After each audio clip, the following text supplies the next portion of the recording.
I want to bring you guys close in to these corners.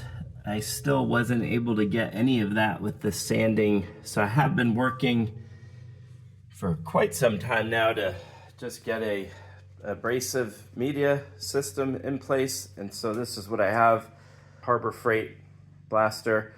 I'm using abrasive slag number 4080, which is pretty fine. And here's my compressor setup.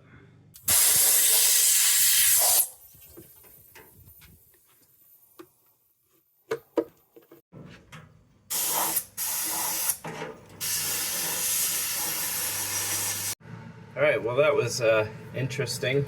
The setup did work. So everything looks pretty good from what it was. I mean, there was a significant amount of rust.